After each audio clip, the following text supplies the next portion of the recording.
What up, World Warriors? We are live kicking it here from the heart of the Pacific Northwest right here in Seattle for Fight Kingdom 2025. And you know you're ready. We got 8 of the finest Super Turbo competitors ready to throw down for this nice piece of hardware here. Let me hold it up. Ooh, oh, that looks nice. Is it heavy? This is heavy. Yeah. It's heavy, right? Yeah, I could tell. I saw it and you were like, ugh, as you were going through that sentence. But yeah, we got some 2X action coming your way. Many have fought. They fought tooth and nail, and here we are at our final top 8. We got a nice little bracket going. It's going to kick off with NKI versus STP. It's going to be in winter semifinals. We're going to open up with STP 1984. Yeah, we're going to kick it off there. So we got NKI and STP 1984 up on the cabinets that we got set up as soon as we trying to see at the character select screen once they throw it on. Now, you know the rules here. I am here, the one and only Team Chris, joined by the one and only Riz1. What up, what up? Yeah, this is going to be an awesome match here. We have NKI coming all the way out from NorCal. Going to play Chun-Li. And then STP, local player here, using Ryu, also known to use S-Ken, or what we would call Old Ken, depending on what timeline you're from. So Shoto Chun, classic American match here. Really fair match as well. Both characters have a lot of tools against each other. And here we go. STP got the corner.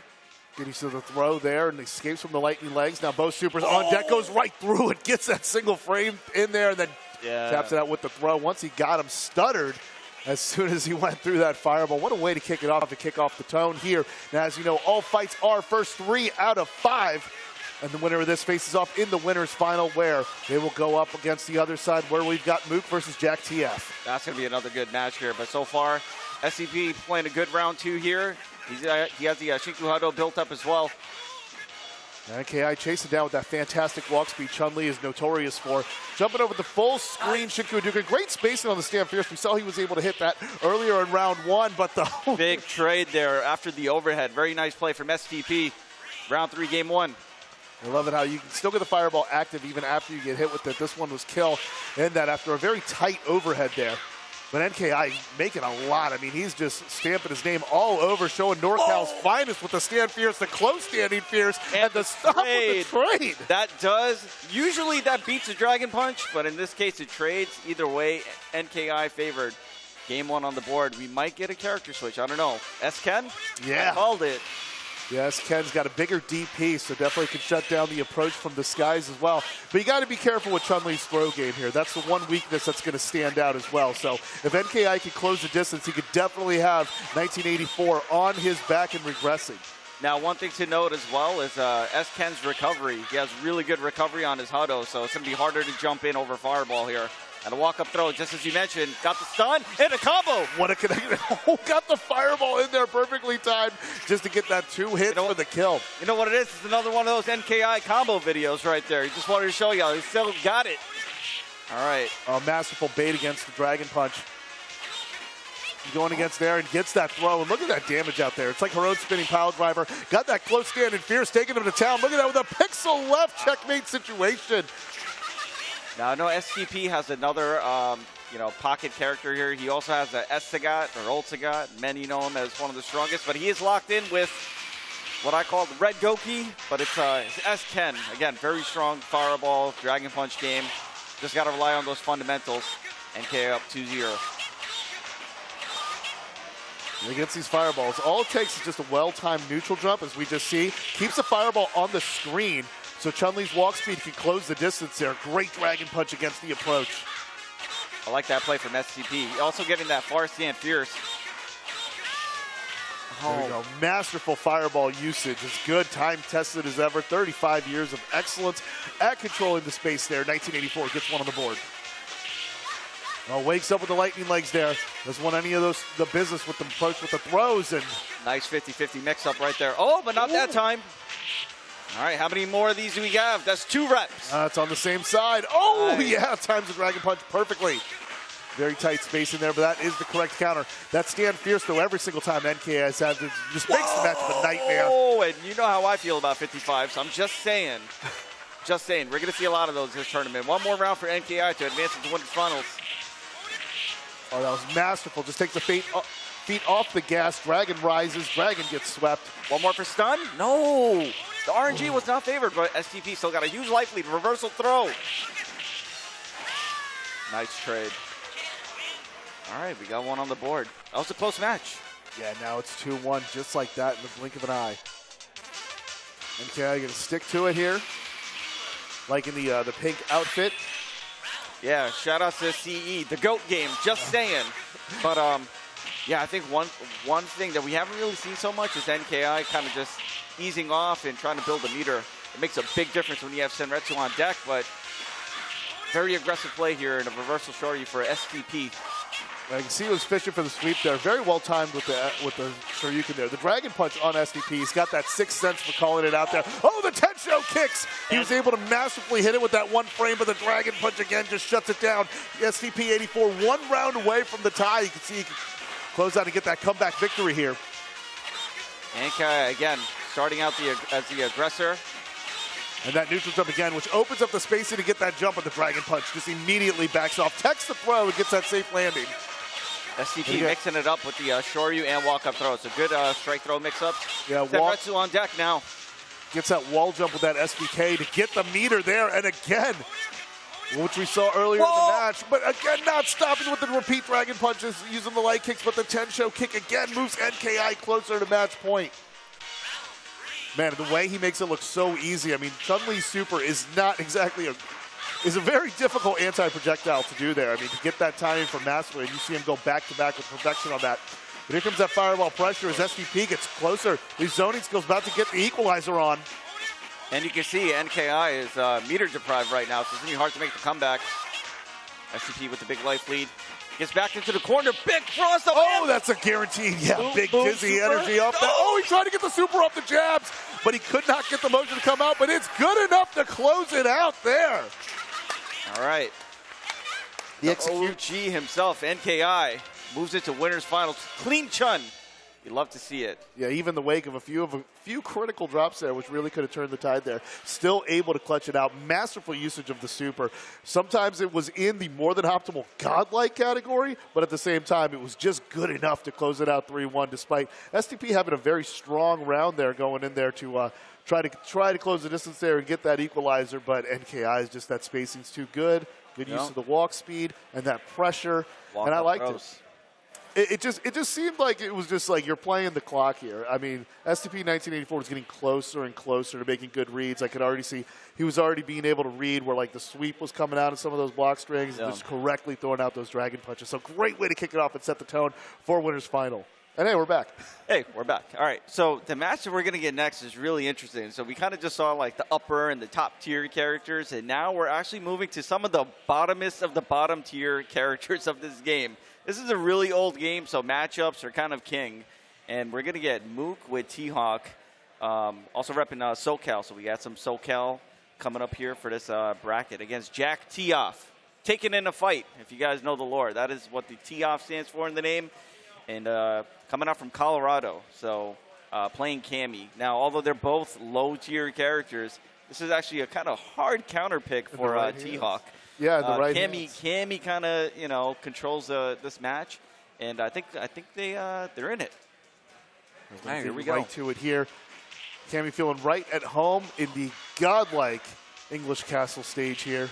Yeah, Cammy's absolutely fantastic how she can control the spacing with that crouching medium kick.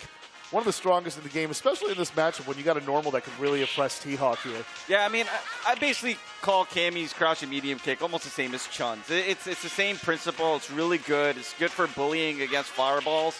But, yeah, this match is going to be tough because Cammy can low profile so much of T-Hawk's setups that T-Hawk has to take some big gambles. And this isn't the first time we saw Mook fighting a Cammy actually earlier this year in Grand Finals. He had a great set against Silent Scope. But here we go. Yeah. Silent Scope actually puts on a clinic with this character. I've seen some masterful execution for him. But there he goes. Once T-Hawk has you in the corner, I mean, when he has that jumping jab option select with the SPD going on, I mean, he definitely does not look low tier once he's got that situation going on there.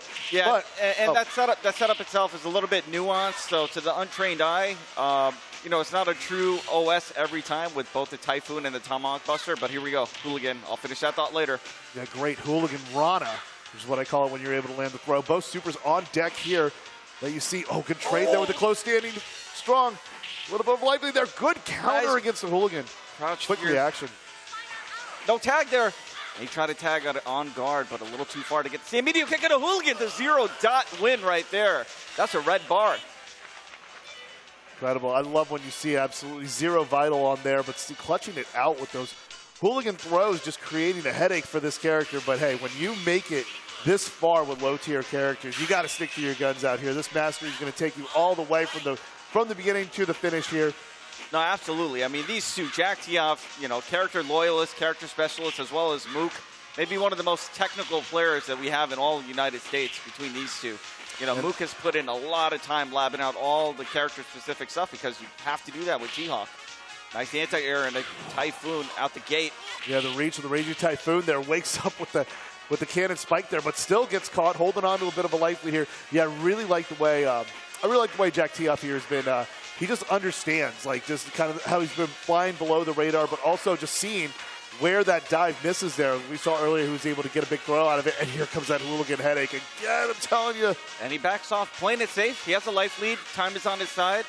Yeah, 10 seconds on the clock. Mook might scheme on a double. You never know. Yeah, he can even take an SPD here, and he'll just be okay.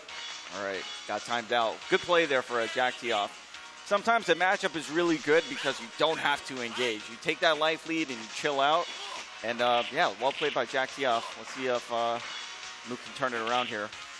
Below the radar, and that low-medium kick just looks absolutely menacing. Nice, yeah, medium. Definitely see its most feared button there.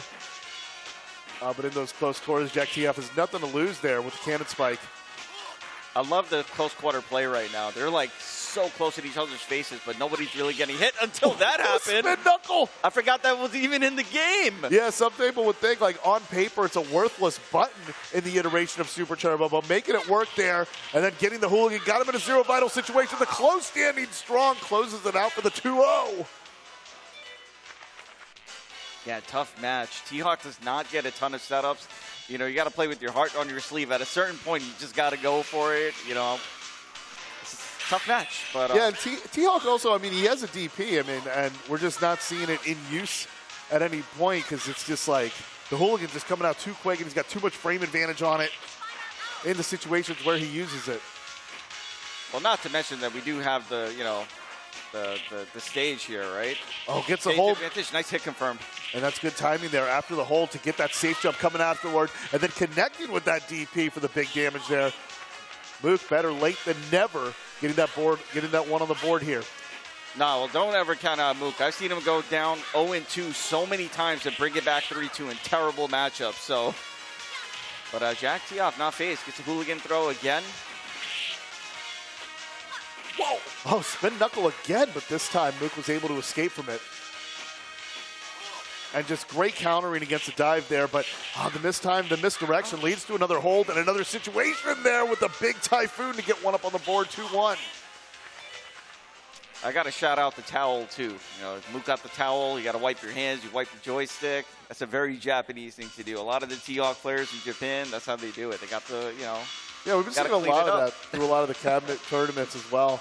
Because, especially in these situations, I can definitely feel some sweat getting to the base of the Astro City there where it takes. Game 4s are so important, right? You go up 2 games and then you lose 1. It's all right, what do I need to do different? What worked for me in those first 2 games? And honestly, I think Mook had some really good hit confirms there when he jumped in. He was able to convert, getting neutral jab Typhoon. Jack Tio just ended up getting tagged.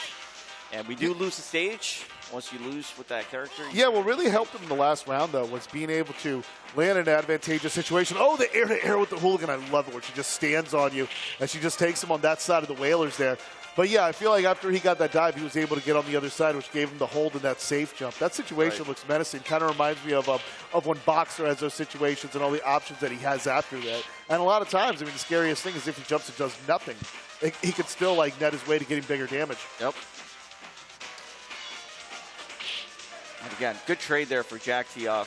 Not even buffering a Dragon Punch, just straight up using a normal. That was a little bit risky there. Spin knuckle, get some good chip.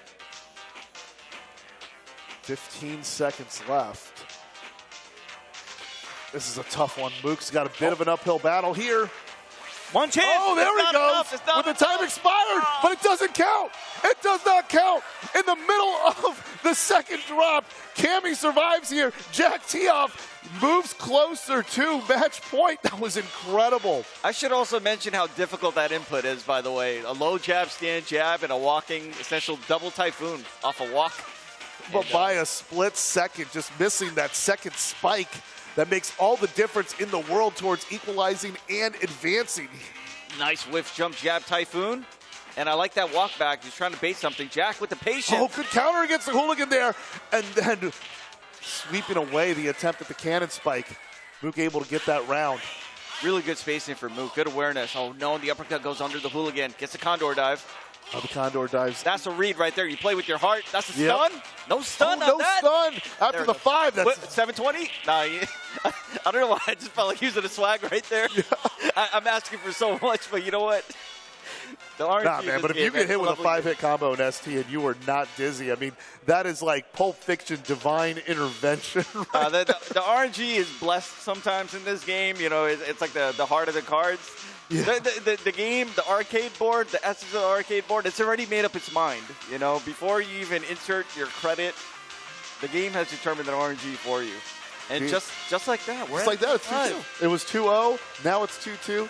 But Jack Tio, do not count out. I mean, we're seeing some of the hooligans getting countered, some of the really hard reads that Mook has been making, and I'm sure there's a few more here, but one match now to decide who's going to take it to the winner's final and meet up with NKI. I'm about to drop a fake bar right here, but I think those 2 O's in Mook's name is because he goes down 0-2 and starts to bring it back. That was a terrible one, but all right, here we go. We got the hooligan. I love that. Being able to detect where the Condor Spire just stops short there. Jack Tio has been able to get a lot of really good punishes and mix-ups out of it. Oh, nice. Oh, strong.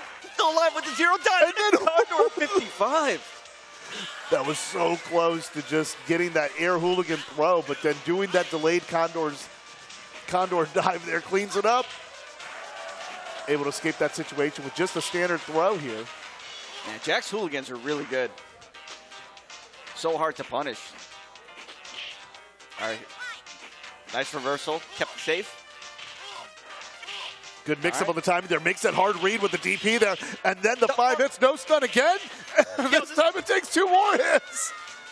Even working uphill, Mook closes it out in comeback fashion. Didn't need the dizzy to get the job done. Moving on to winner's final, which is going to be against NKI. Going to see that one soon. We saw them actually play up in NorCal just in February. It was a NKI versus Mook, so I'm excited to see that match again. On the other side of the bracket, oh man, we're going to have a good one here. Bucktooth. So a little bit of lore on Bucktooth. He only had a chance to enter a limited number of tournaments and said, you know what, that CVS2 game, forget that game. I'm a Ken main now. Now, he played a couple of characters in pools, but really strong play. Of course, Lord BBH, a man who plays like literally every game under the sun. I mean, right? You know, showing up here for some 2X. This is going to be an exciting, old school, legendary match here. Yeah, he worked the crowd a little bit with his performance over in The Fight Is Right, getting 3 Plinko chips and then walking pocketing about $115 on the way. But here we're just gonna. I think he's just waiting here for Bucktooth Ryu and then bringing out that character. But yeah, Bucktooth, I saw he made it out of pools in significant amount of games, like Eunice, I think he made it out in. Interesting. Was it Eunice or Melty Blood? I forget. And then also making it out of pools in the loser side in SF6. Wow, impressive. Yeah, we lost to the same guy, NG Gamer 3K. But he will be playing tomorrow some SF6 at 11 a.m. But yeah, the veteran here is going to put in some work here. No stranger to top 8s in ST. And then we have Lord BBH rocking the Neo Geo themed MVS cabinet, white and red. With the HF. Oh, both of them using the hyper fighting colors here. So we have some Rue versus Vega. Back to the roots here. All right, got the tick throw. He's got your favorite, the Dictator here. Gets that jump right over the wrong side of the uppercut there. Yeah, no, definitely. Vega's one of the characters of all time, for sure. This character is just one of them, promise. And Bucktooth gets a knockdown with the Hudo. There's that good fireball pressure there, but connects with that low short, gets that Psycho Crusher to take it, and Lord BBH gets one on the board. Yeah, Dictator's aerial approach and his ability to close the distance with just well-spaced knee presses. Nice guard on the cross up there. One of the hardest things that Vega has to deal with since he doesn't have a true reversal. We got the grab, short throw. Keep it 90s. It still works. Yeah, taking out of the throw. Good low profile by Bucktooth, but quickly escapes from the corner with the Psycho Crusher. Oh, what a timing there. The Devil's reverse. He got his own reverse with the Shinku Hadouken on his own. Oh, goes for the Tatsu there. Yeah, it's Lord Tatsu BBH, time. He has Nightmare. He's waiting for a fireball potentially. And then backing him up there with that stand forward. Uses that super to get out of dodge. But that clean fireball from Bucktooth, the equalizer there. Woo. Another 0-dot finish. I got to talk about the mechanics of this game in a little bit. Round 3 action. Yeah, loving that continued pressure there. The fireball cancel from the low roundhouse. Nice. And then he gets that Oki by canceling with a hurricane kick afterward, but responding with a knee press there. Good block on the short throw. 3 shorts that time. Oh no, missed the DP there. That works out big, heavily in BBH's favor there. But this time, that one connects against the block string, cross up, and then gets the throw. Bucktooth in quick fashion. Low forward throw. All right, I think this is a good time to talk about one of the mechanics of this game, one of the built-in mechanics of this game. 0-dot is basically a mechanic. There are a lot of times where you could lose, but the RNG puts you right at that magic pixel of 0, and that's your comeback mechanic. That is your X factor. Yep. You'll see a lot of that in this game, and sometimes it'll make all the difference. Yeah, and sometimes, I mean, it doesn't even matter the move. It could be a DP, it could be a fireball. It's just in that place. I've seen a lot of times where things just do like absolute 0 damage because there was 0 health, and somehow there was just that magic pixel just standing in the way.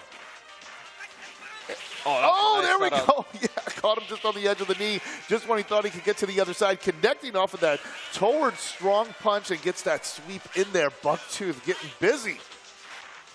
All right, goes for the 7-11. All right, one more for Stun. Are we going to get it? Nice guard for Bucktooth. Avoiding that dizzy there. Good jump back against the Psycho Crusher there, reestablished position. Does not bite on the Devil's reverse either. Oh, that time gets that head stomp. It's a well-placed stand roundhouse. Bucktooth with the hard read, calling it out. The super, what a masterful jump to get out of there. Avoid all chip possibilities. Stand medium kick. Yeah, and had that Shinku Hadouken on deck there, but just seeing the mobility and the reactions that Lord BBH had. Look for it. Perhaps there was something else to create that opportunity. 2 block scissors creates a corner situation. All right, nice Shoryu contesting the follow-up tick throw. And a stand roundhouse. Such a great poke. Yeah, you see that move used often. It's a stand medium kick in later Street Fighter games. But in this one, that is his reach. Goes empty, no Skull Crusher after the head stomp there, but equally as menacing.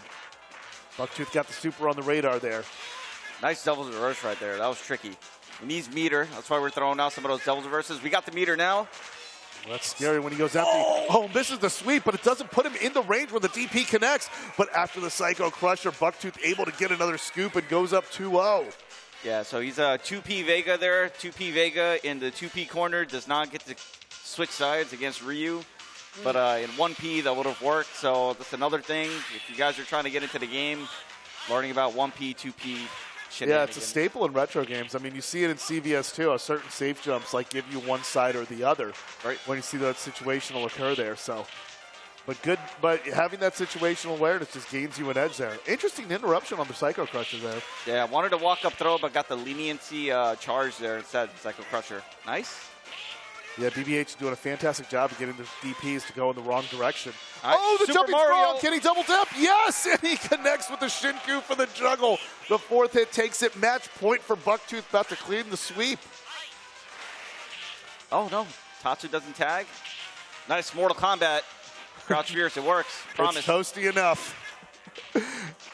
And just then setting the sprite on fire there, but BBH not giving up, continues to knee press his way.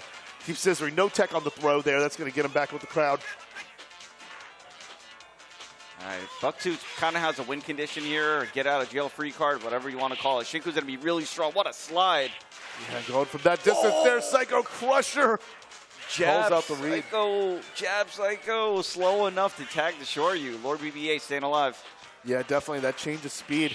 Changed the behavior there and was able to get Bucktooth on the recovery of that DP, which was a hard read on Bucktooth's side. I mean, had it been another situation, that would have punched his ticket out there to the next round of losers. Nice guard on the sweep there. Double knee gets tagged by Hado. Shout out to Theory Fighter, by the way. And there's that spacing, but the precision timing on that fierce Psycho Crusher to go just in between there. Almost looking like a drive rush type of interruption there, but we don't need none of those mechanics out here. It's tried and true. Know thy Psycho Crusher. And BBH gets one on the board there. And he's shrugging there like, hey, I don't know what's going on here. Oh, we'll take those. You know, he's got the same mannerisms, whether he's fighting Bucktooth or he's fighting a 9-year-old on the stage. We take it. All right, Bucktooth. We're going to see a character switch going to Chun. Kind of like an equally rough matchup for Vega, but, you know, Chun-Li's got the rock bottom. It does a ton of damage. It's not a command throw, but it does enough damage to feel like one. And those lightning legs, too. I mean, it just deletes a lot of mix-up attempts that Bison has. I get a lot of people really mad at me on Fightcade when I just mash legs in throw situations, but what a trade for BBH! Making him think twice about that character change. He's shaking his head like, no, I have... That anti-air was well placed. Good enough for the trade and the stun. No single young females on my watch getting revenge. Nice guard on the head press. That was a little tricky. Yeah, using that handshake out there. Getting 2 taps, but that stand roundhouse. BBH, again, we're seeing back-to-back comebacks against 2-0 situations. A staple in third Super Turbo Mastery. Hey. You were about to say something else. I was, but you know. Hey. All right, we're going back to the Rue. I'm in between blocks, you know that. But yeah, I feel you. No, you've been chatting it up. You've been doing all the good stuff with the commentary. Appreciate you, Team Chris. Yeah, I'm here to work, baby. I'm a big fan of Bucktooth, by the way, because of as a kid, I read his guide about Iori and End grooves, so that was kind of the archetype I learned the game through. And when I first met Bucktooth, like in person, I told him that as well. I worship that. That was some of the best game facts literature I read back in the day. Yeah, let's not forget the Bucktooth ghetto tutorials. You can still find them on YouTube. That's what they were called. A relic of the FGC, and maybe you can find it in YouTube. I know there's other websites that have that stored. Wow. Wasting no time, going right back to the Ryu, getting that uppercut up in there, sending him back. Return to sender. Bucktooth now on match point. We've seen BBH close it out previously. All right, double jump throw there. Or BBH now stuck in the corner. No meter, so all right. Bucktooth backs off. Yeah, zoning here on point. One tap away from getting that Shinku Hadouken on deck there. Good defense against the shorts. You don't want to block too long because he can definitely easily get you in a throw situation there. You have to DP through, so better to just jump away. Shinku Hadouken here can send him to advance, even if it gets blocked. What an escape out of the corner.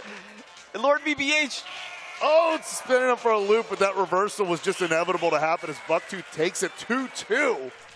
And a very close shutting down the comeback momentum that Lord BBH put on there. Fantastic run into the top 8, but just comes up short. That was a good set. Good legendary set. 2 OG players that I look up to.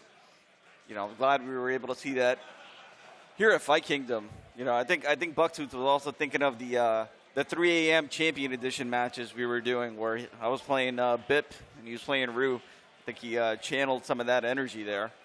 I love the composure by both players, too, where you see that there's, like, near what looks like checkmate situations in Super Turbo. Definitely the kind of thing that would make, like, modern fighting game players get discouraged, those kind of situations. But you see just the precision usage of a light Dragon Punch, or even BBH using the different strengths of the Psycho Crusher to close the distance correctly and do it. I got to tell you, too, Riz, I am stoked for the next match as well. We got Zast here, legendary Chun-Li player, going up against James Walton, who I recall finished 3rd in last year's Fight Kingdom. Right. So he's repeating his appearance here in the top 8. He had a masterful performance with his Ryu against the top 8. So looking to continue off that momentum. I know he's an up-and-coming player as well. On the other end, there's Zaz, very, very legendary Chun-Li player. Very storied player as well. I mean, he's played against every... You know, he's played at every hotspot of the global 2X community, right? He's still very involved with even doing commentary in French, by the way, if you guys want to hear Zast do some French commentary. He's Virtua Fighter as well, too. Yeah, he's a Virtua Fighter guy. You know, he's lived in Japan for years and got to learn a lot about the game there. And he has this famous headband in that Alpha 2 video, if anyone wants to look it up, the B3 video. the famous headband from Zast. But it goes all the way back to the Battle of the Bay. That's how old school it is. See, Zaz, I remember we about 2 years ago, my first Fight Kingdom, we had I think it was a 30-person team battle in the lobby of last year's venue, and it was at like 1 in the morning, and Zaz literally eliminated 12 people from my team. It was literally looking like Squid Game. We were all discouraged. He was going to OCV everybody in a 30-man team battle, and then I timed him out. and James Walton, if I recall, competed at a tournament in France as well. Like, I know he's had some international experience with the game too. We're going to see some similar to what we saw in winter semis. So it's going to be Ryu versus Chun, I believe. I want to say James is going to use Ryu, and then Julian. If I recall, I don't know if James uses Old Sagat, but I do remember him going the distance with Ryu. I mean, he really looks stoked, like coming through the winners bracket. I really thought, like seeing him earlier in the bracket, I really thought he really looked like he could have gone the distance and finished. And also, if I recall, like 2 years ago as well, put up a very valiant effort against Justin Wong in his run in the top 8 as well. So, James, looking at this bracket, like Walton was one of my favorites reading it, because I just feel that he's just got familiarity with this area here in the Pacific Northwest. I feel like he's right at home. But I mean, Zast is just an incredible Chun-Li, an incredible veteran. He has the decades of experience, and he's going to try to carry over his Virtua Fighter skill set. You'll get to see some Virtua Fighter tomorrow. I mean, if it wasn't for a lucky, I timed him out. That's how I got him. I escaped him, timed him out. I feel like I was bloodied and battered and just crawled out of the bottom of a steel cage. Otherwise, he would have OCV'd a 30-person team battle. I'm not kidding. That's hilarious. All right, well, here we go. So we're locked in with the Ryu and Chun. James Ryu, Zast, Chun-Li. Again, really good match. Good, fair, high-level match that you see. Ryu can, hold it down against Chun. He has a good fireball. Shinku can go through Kikoken on reaction. Neutral jump SBK there. Good usage there. I love neutral jumps as well against the fireball. Keeps him on the screen so Chun-Li's walk speed can get on full display there. But then being able to get that cancel into the SBK. Just doing work, and James Walton already sets a tone with that first match. Gets the air tatsu into throw. That's a nice setup as well. Yeah, I believe that French tournament was XSB. And X Street Battle. That's right. Then there's versus fighting in the UK, and I think in Spain it's Flying Barcelona? Yeah, FBT, Flying Barcelona tournament. You know your 2X floor. I love it. Yeah, I love those European 2X players. They're fantastic. Oh, there we go. That SBK caught him and clipped it. That looked like an air tatsu. We got out of there. Oh, no. Nice. We got the guard somehow. What I love about it, too, is the landing of that air SBK, especially when players have their anti-airs on point. It's one of those things that could just easily throw them off rhythm. Zast's spacing here is masterful, keeping James Walton in the corner there. But watch out. He presses forward. Solar plexus into that Shinku Hadouken. 12 seconds left on the clock here. We're going to try to run, but Chun's got mix-ups. What a call out with the stop. And he got the clock there. We've seen these timeouts finished by a single pixel. I mean, literally, earlier that we saw with Jack Tio just in the middle of getting Typhoon on that second spike, not connecting as the clock ticked. Yeah, I mean, when you get this deep in the bracket, it turns into Season 1 cross-second. But anyhow, James Walton's got the super. Yeah, once again, the usage of the neutral jump there. Able to keep the fireballs on the screen, but also like her jumping roundhouse kick, able to hit on its way up and also on the way down. That's a deep DP against the jumping light there. Good awareness to see that situation occur. Shinku Hadouken can get some good chip. We're going to back off a little bit. Just, Senretsu is really, really scary. So James trying to stay in the air, gets that fire huddle. Very well earned first point on the board here.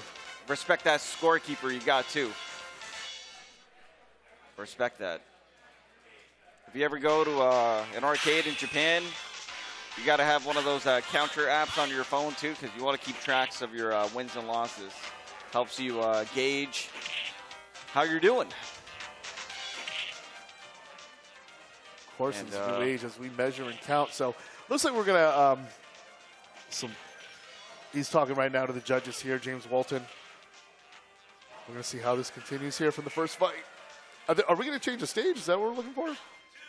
I don't think so. Are we getting sick of the Whalers out here? No, nothing wrong with this stage. It's a lovely stage. Oh, it's fantastic. I mean, we had the pleasure of seeing Cammy's go on recently, but you know, there's no stage select in Super Turbo, so the only way to change a stage is either do a hard reset, both players get game over, right, or you pick the character whose stage it is and you kick his ass. Until then, we got the Whalers. All right. Game 2 here. One thing that I really like here what James Walton's doing is look at how that meter game. He's already got super within under 20 seconds. Oh, counter to get the stomp there. We saw Zast get a lot of mileage with that stomp earlier. That's some good pressure right there after that Super Mario jump. And you see how he's building another meter. This is why Ryu can keep Chun-Li kind of honest. He does get the ability to use meter and hits it with that Old Spice. Yeah, and I mean, this is similar to one of my favorite matchups I watched, which was the 25-year anniversary CEO tournament, the finals with Damn Die and Nuki, which went all the way down to the end. Oh, what a call out by Walton! And then he gets a hurricane to hit from the other side of the equator. Doesn't hit the shorty that time. Oh, that jump short you. 2 seconds left. Is the Shinku enough? It is. No, it's not. It's not. It's a draw. It's a draw. The round does not count. Oh, man, with the Shinku and Dukin able to get enough chips to go. Longest button check ever right there, that round. Woo. Oh, man. That's what I love about Super Turbo. It gets as close as it gets in fighting games. Yeah, James doing a fantastic job of countering that walk speed there, but the Tensho connects, making it look like a reliable anti-air.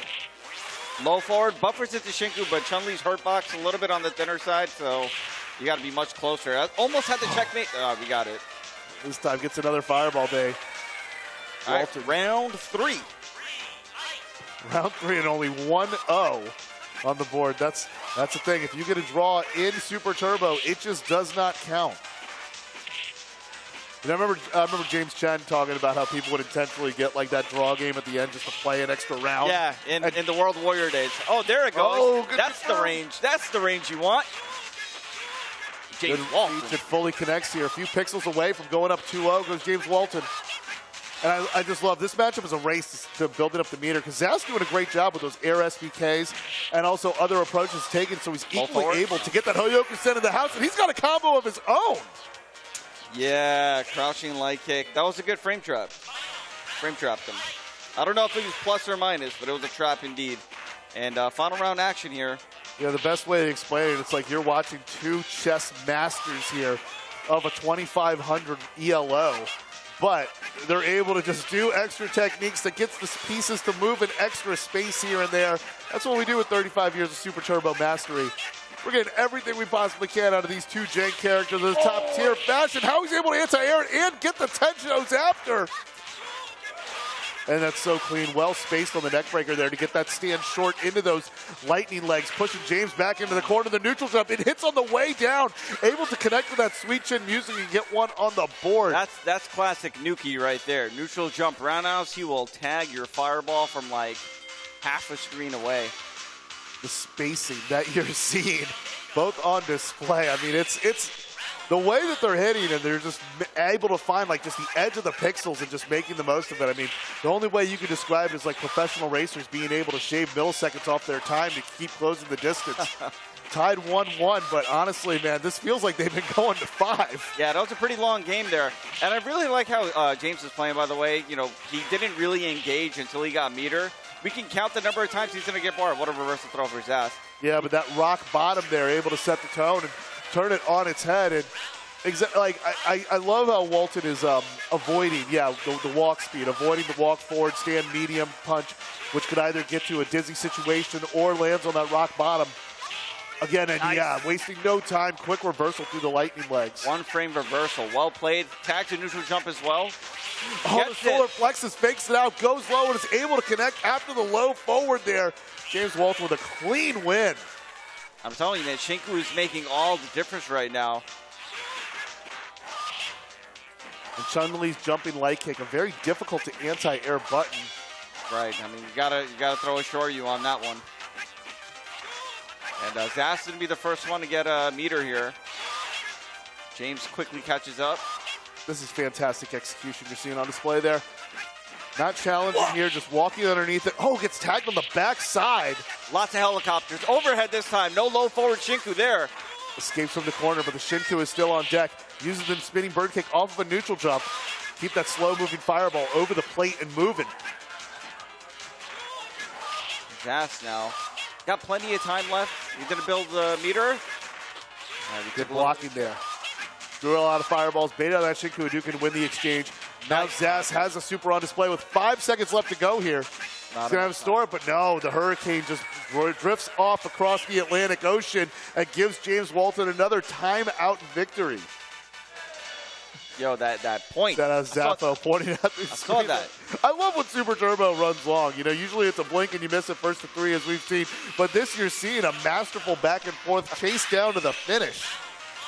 Zaffo with the subliminals, letting y'all know. Play some 2X, fellas. Play some 2X. Well, I'm inspired watching this. I mean, just seeing this, like, and we've seen like so much great stuff. Like, I remember seeing a set with I think it was with Ultra Sean. Was it? Ultra Sean, okay, Barlog player? Yeah, his Barlog, like back at EVO 2022. I think it was against Super V that they had that Grand Finals. It was EVO 2022, I think it was. Yeah, that Grand Finals was just an unbelievable match. It just went back and forth. And Zast here gets the first round there.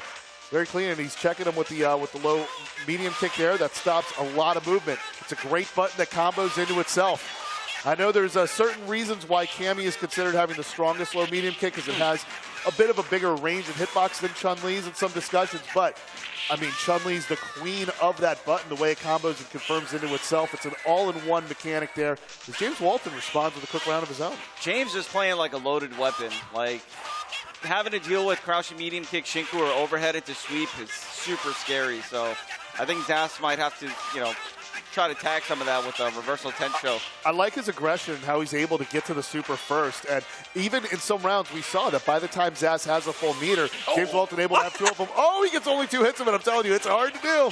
I've only been able to fully get that super through that Shinku Hadouken only 2 times in my life. Once to close out a tournament, and I bought myself a drink. There you go. So that was my weekend. Big jump and assure you. Yeah, after jumping into the Dragon Punch there. Getting a read on a button coming out, perhaps a throw attempt.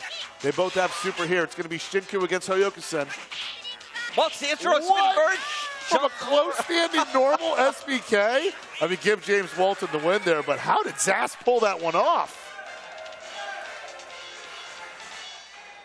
That's the kind of mechanic there, like when Guile would do the close standing medium punch and the flash kick. That kind of sets up that was kind of with the handcuffs, right? Yeah, so I think what Zast wanted there is maybe stand strong and then buffer into Senretsu, but ended up getting spinning bird kick. It's a similar motion, charge back, toward kick. Yeah. Probably wanted the super, press kick a little too early. Either way, it looked cool. It was a cool way to go out there. That ends the run. It's a cool way to lose. No, yeah, cool. I mean, like that. But Zast gets himself a nice medal, and that ends his run, finishing at 7th.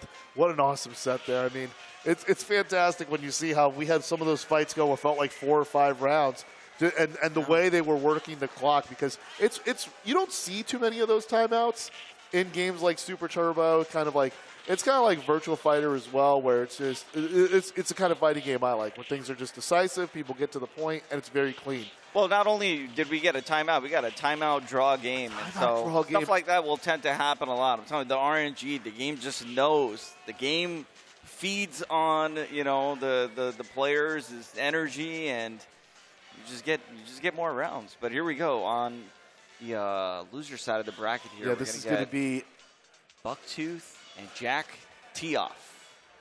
Yeah, Jack Tio, who had a very impressive Cammy showing as well. Had that comeback come at him there by Mook, which was just absolutely fantastic there. So this matchup was a lot of fun. I mean, I've seen Silent Scope just surgically tear apart Shotos, and instantly starts off with a fierce hooligan into that throw. And you already see out the gate right there, Jack go for some tricky cross-up setups, character-specific ones. Using a jump medium punch, it looked like earlier. So, Riz, I want to ask, what's your policy on throwing fireballs against Cammy? You have to throw fireballs against Cammy because you can't let her in to that crouching medium kick range. But if you throw one bad fireball, you will actually lose. Yeah. So essentially at that round start range, if you throw a fireball and she just held up towards, you might as well just get ready for the next round. Yeah, this time got Bucktooth low forward going in the wrong direction, able to get a big throw for Jack Tio. 1 point away here, and he's in the range where Super can get the kill, but the short hooligan closes the distance there. That spacing is just as precise to land that Hurricane Rana each and every time. I was talking with Jack a little bit earlier, Jack Tio, and I think he's ready to do his tour again through the U.S., planning on entering more tournaments. So this was, I think the last time I got to see him at an in-person tournament was last year at the Jazzy Finale side tournament. And, this is a break back into it. So, again, coming out from Colorado. Yeah, good to see him coming out with it. But then those DPs on deck for Bucktooth there. But, the fireball was just so deep that it went around Cammy. But the Shinku gets enough chip to keep it moving there. Yeah, lots of moves can go through fireballs if you're point blank. Because you don't typically see fireballs from point blank. Yeah, more hooligan. It's kind of that half circle into a tiger knee for the motion for those watching. It's got the old school one and then got the tick throw coming in, meaning business here. All right, we got the anti-air. Cross up Tatsu. Got hit out of the air. Throw. One more for stun. But we guarded the Hudo. Yeah, Bucktooth here showing good neutral there, but then gets tagged with the hooligan that just takes away all that effort as Jack Tio goes 1 point round away from going 2-0. Very quick. I haven't even talked about the matchup yet. All right, we got the hooligan grab. Yeah. Now they're back at the speed of Super Turbo with the close standing roundhouse, and he counters back with the light DP. Bucktooth just masterfully throwing out the Dragon Punch in tight spaces, gets that big throw hit there, and after getting tagged with 2 hits there, about to throw out that DP just to avoid the stun, and Bucktooth gets the big toss to with the equalizer. Low forward throw. All right, so Bucktooth is focusing on the meaty game. I'm going to test Jack Tio's wake up reversal. I mean, it's hard. It's a 1-frame reversal. You get 6 chances if you piano all 3 kicks for your uppercut. But, all right, 1-1 here. Let's see here. We are letting the character select screen ride a sec. One of the weird things Jack Tio here is thinking. And one of the weird things about this match is Cammy doesn't really have a true cross-up against Ryu.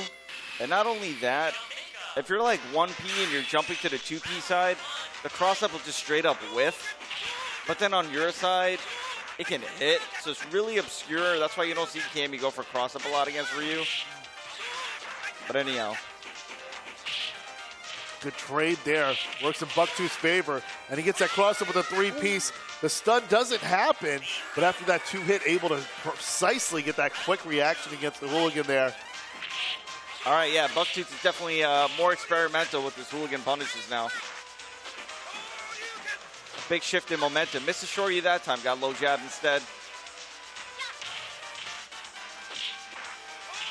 Yeah, Bucktooth just is guessing correctly each and every time against those hooligan setups. And once you're able to delete Jack Tio's use of it, but that's easier said than done. That stand fierce looked like a punish on the Hudo on guard.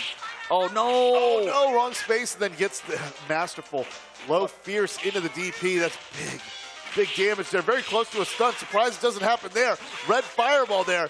Still standing, not stunned, but masterful anti-air as Bucktooth coming from down 1-0 to taking it 2-1 with two consecutive great anti-airing displays. He's playing like it's the 90s. You know, that was just straight up. I got the corner. I'm going to Hudo. I'll anti-air shore you. And just like that.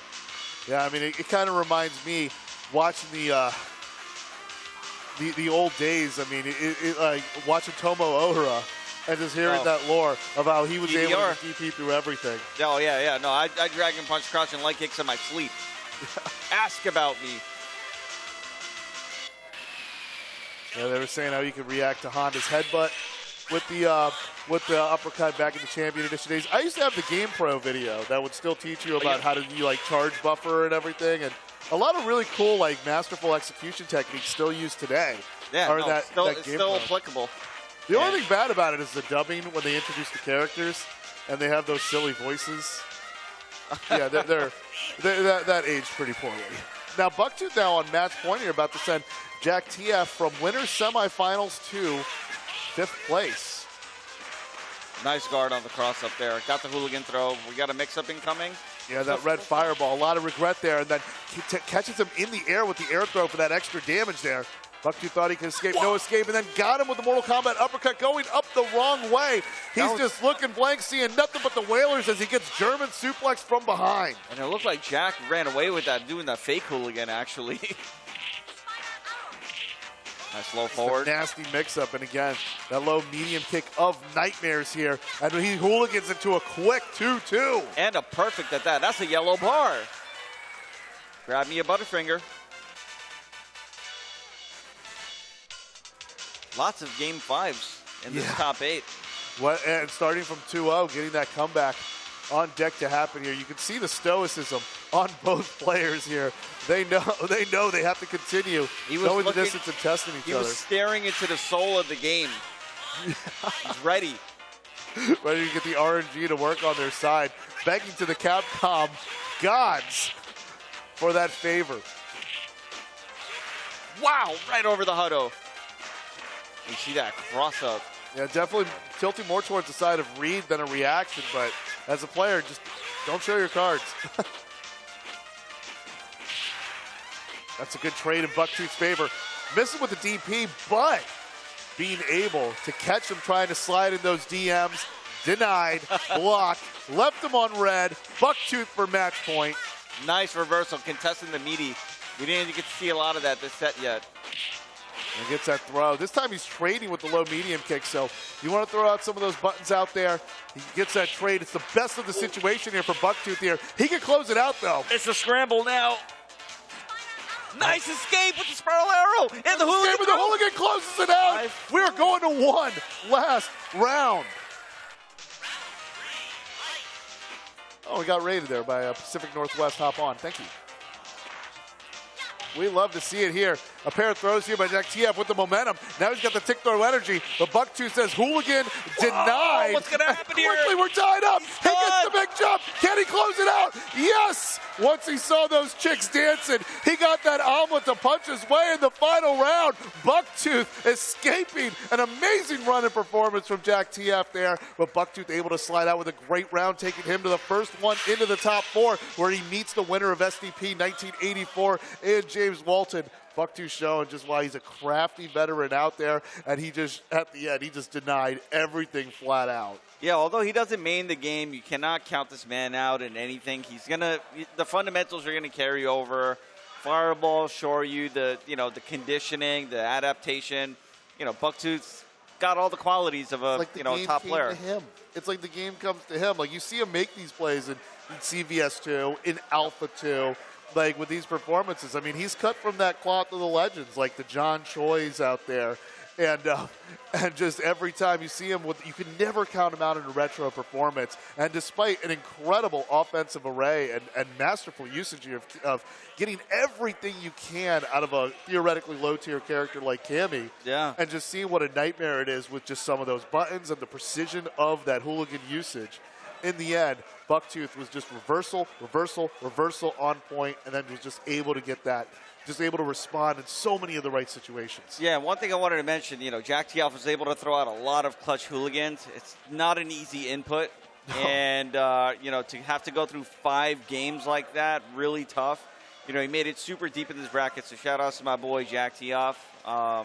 Looking forward to seeing you at the next tournament. But it's going to be Bucktooth who moves on. And up next, looks like we got James Walton versus STP 1984. It's going to be a Shoto Classic. Yeah, it's going to be Shoto and Shoto. We saw STP 1984 losing to NKI in the winner's semis there. Had a good rally towards the end to close it out and close the distance on NKI's Chun Li. By the way, how crazy is it the winner's final is going to be THawk against Chun Li? It'd be like that. I mean, here's the thing. I'll drop some lore before we get there. What's interesting is Mook, we hosted an FT10 session. I gave him a really strong Chun-Li to fight, and he ended up winning that 10-0. I mean, if you could make it to the top 8 of a Super Turbo tournament like this one with THawk, it really shows that life is just too short for bad matchups. You know, he's not going to waste his time like playing on the theory. He's going to turn the matchup up on its head. Right. And I look forward to seeing how it plays out. I mean, his comeback against Jack Tio, where really Jack Tio really played so cleanly with Cammy, but was able to just close the distance little by little, one typhoon at a time, even when the game worked against him in some of those. Yeah, like the RNG, he wasn't getting the stun. It's like, why can't I get the stun? But twice. He had 2 5-hit combos that missed the stun twice, but still was able to take it home. I mean, when all the odds are stacked against you, but that's going to be a match that we see a little bit later. We'll drop some more lore on that. I'm really excited for this one. You know, STP 1984, really, really strong Shoto mix-up game. If he's going to use S-Ken versus Ryu, that's going to be a really good Shoryu to have in your back pocket. But STP, James Walton's Shinku utilization with that overhead mix-up or low forward Shinku is really good. And it is going to actually be... He's going with old Ken. Yeah, so it's going to be James Walton Ryu, STP with the S-Ken. Having a challenge there, using the light DP to get around the fireball, comes up short.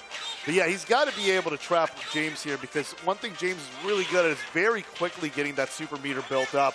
And we saw how that really set the tone in some of the matchups and just got it going in a different direction. It's going to be close here, but failure to anti-air allows for STP to close it out with that jump from all the way in NorCal. And then crossing Oregon in there with that jumping fierce. Walton shows it how it's done. Yeah, through the fireball. And S-Ken can definitely bully, you know, play in your face, use those low forward sweeps, walk up Shoryu. So the Shinku is really going to be at most an equalizer. Ryu has to be able to use Shinku in this match. And if I'm not mistaken, Riz, does he still have, similar to old Ryu, having the unblockable Tatsu thing? Yeah, he has the unblockable Tatsu. It doesn't really come into play in this match because you're not going to be able to time it perfectly where Ryu could just do wake up Shoryu. Yeah. So it's not as effective as it is against, you know, characters like Dalton that kind of have to hold that. They both have great spacing on those sweeps there, but just takes that one medium kick for James Walton to even it up 1-1. Yeah, and it's really scary when you're in the corner against Ken. Sometimes you want to throw out a fireball or a Shinku, and Ken will just, you know, kill you for it. Jump fierce or walk up Shoryu. Yeah, this is great on-point neutral from STP here. And then just maintaining that distance there. The DP whiffs, but gets in the range to punish it. That's, I think, the first perfect we've seen in this tournament. No, we saw a couple. Well, I remember I made a Butterfingers reference with the yellow bar. Yeah. That's how I remember, you know, things that happen in tournaments. And throw stupid references. So this game is definitely old enough, as old as Bart Simpson doing those commercials. There you go. And a big jump. Doesn't complete the combo. Gets a walk-up throw. Yeah, and it gets escaped there. That's the one advantage. James Walton having the new, with the meter, Ryu being able to tech against those throws, but nothing he can do in zero Vita. The game will give you that zero dot, and sometimes you're still in a checkmate situation. Yep. Big jump. Look at the damage. Yeah, straight to the DP. Gets that jumping fierce into the Tatsu there. When that thing hits, it's definitely very close to almost as much as all but a guaranteed stun there. And then the jumping fierces again. I mean, being able to find the spacing there to jump in on just a masterful Ryu's got his anti-airs on deck, but 1984 finds those openings, get that jump in there, and he scores the first point. But I think this one's going to go the distance as well. This definitely looks like it's suited to go all the way to 5 fights. Yeah, SCP has been holding it down in the corner really well. And, you know, Ken just becomes a bully. Very scary. Another big jump in, 2-hit combo. Yeah, and I like how he mixed that up there. He got the empty jump low forward in the middle of that in between. He's really making James Walton stick to his guns in terms of his anti-airs. And this old Ken is stepping up in potentially a 3-0. And what seems like a very close back and forth matchup here, STP's able to get the decisions to work in his favor. Oh, man, that's clean. Surprise, nice guard. Stun. Nice guard on that. That could have been the game. Dai Shoryu. He needs that Shoto to work in his favor, but the recovery was too strong off the light SDP. And then that deep dragon punch. There's the anti-air James Walton needed to get that round, and maybe that'll be a momentum shift here, but he needs another one as the solar plexus gets stuffed by the low forward. J-Dubs keeping it alive. Those are some clutch shore use that round. Walk under stand fierce. Yeah. A big throw. Look at the damage it does on that one. And then got him hitting a button after that blocked sweep, and he continues with the light one. Oh, SDP here in a really good place to advance. He's bullying right now. He's bullying with the low forward. James has to find a way out. He does, but he walks so close, so much momentum. But just not enough. Wow. I'm still holding my breath here. I can't believe SDP 1984 was able to 3-0 the hometown favorite here, denying James Walton of a consecutive top 4 finish here in fantastic fashion. That was the first sweep that we've had of this bracket, and James Walton had some hella good rounds in there. Yeah. But again, 84 just got the decisions. Don't hate the play, hate the game. No, good stuff to SCP advancing into top 4. You'll get to fight Bucktooth. That's going to be a fun match. And then they were, I think we're going to get into the winners final here. It's going to be hype. NKI against Mook, Chun Li against THawk. You know, and that's the thing about the chat. We love those low tiers and underdogs that are able to get that extra mileage and go that distance. Even me, as a Chun main with my entire right leg tattooed of her, I still want to see THawk put in that work. Oh no, last time I showed the tattoo, it looked horrible. It was on Smugs VOD and the lighting vlog, and the lighting was so bad they just ate me alive in the YouTube comments. So the tattoo, you can already tell it's like 8 years old already. So screw it. But the thing is I really love the comeback factor that he had in the winner's semis that got him into the winner's final. And it's the clutch factor. You know, there's the matchup chart, which actually this matchup kind of gets debated a little bit, where THawk does actually have the ability to kind of one touch. Yeah. He does get a good chance. And some of the little bit of lore I wanted to drop. They did face earlier in tournament just a few months ago, and Mook did come out on top. But I think when you count between the two sets, the total number of wins per both is pretty much even. Well, but they're fighting for this thing here. So, yeah. Let me help you pick this one up. Let me help you. It's heavy. I know it's heavy. It's heavy. I don't want to drop it here because you could already see they are on their way to earning this thing. Man, it's beautiful and shiny, too. It's one of these 4 will be able to take it home. You know what? I'm going to have to lab up and come back to Fight Kingdom next year. I want to get me one of these. I'm going to have to lab up, fellas. It's a gorgeous trophy, man. Yeah. Shout out to Zaffo for putting it together as well. So here we go. Mexico versus China. Fighting in the sunset beaches, the white sands of Jamaica. Yeah, so as I mentioned, Chun, really strong buttons, but you can only keep out Hawk for so long. At a certain point, you get clipped. Oh, he landed on the other side with a neutral jump, with that neutral jump short. And then he's able to get that throw, the rock bottom, Uranage style, and then being able to get away from the mix-up with the jumping jab. That's why he used that super to get away from that. Right. That's like, because if he hits that jumping jab and he's in the corner, it's very close to getting tight spooned on your head. You can only defend for so long until Hawk does get in. And let's see, this could be it. Oh, yeah, nice. It's inevitable. That SBK, whether by accident or not, it's pushing it back. And it's just crazy to see this in the winner's final there. Using that 5-frame crouching medium kick to avoid a mix-up after that. One thing I like, too, about this. Did you just say 5-frame medium kick? Oh, nice. It is a 5-frame medium kick. No, I know. I just don't know frame data for this game. You don't need to. All I know is that crouching medium kick is 5 frames, and I've been carried by it. There's so much. Another button I really like in this matchup, too, Riz, is this is a matchup where Chun-Li's standing roundhouse, and we saw NKI use it a few times. It's a great button in this matchup. Oh, that fireball. Every time I'm watching this fireball against THawk, I'm just terrified. But no fear on NKI's side to go the distance here. Mook just needs to get a little bit of a tap to get that first 1-0 here. Walk a throw. Gets teched. Nice condor. Just go in the air. And it goes the distance. Yep. Gets that one hit there. Goes for the neck breaker. Does not cross up, folks. Look at how deep he got it on that last one. Getting the frame advantage to be able to get that throw in comeback fashion. NKI gets that kind of comeback. That makes some people in the crowd there kind of looking smart. Look at that shrug over there, the guy with the beard. He's like, yeah, Chun's cheap. You know what it is? This is a grappler versus a grappler, essentially. It is. It really, especially in Super Turbo. I mean, Chun-Li is just a grappler with the best walk speed in the game. Why Capcom? I don't know, but we love it. But we've got some technical things going on here. All right, we're going to get this checked out for you, fellas. Winners Finals action. What a great tournament so far. Oh, it's hype. It's always been hype. I mean, here in the Pacific Northwest, they definitely bring it. Every year I've always come here, and the ST tournament, I mean, there's been different faces in the bracket, but it's always been like a stacked killer bracket out there where I'm happy to go like 1 and 2, 2 and 2. And then there's other tournaments out there I go like 6 and 2.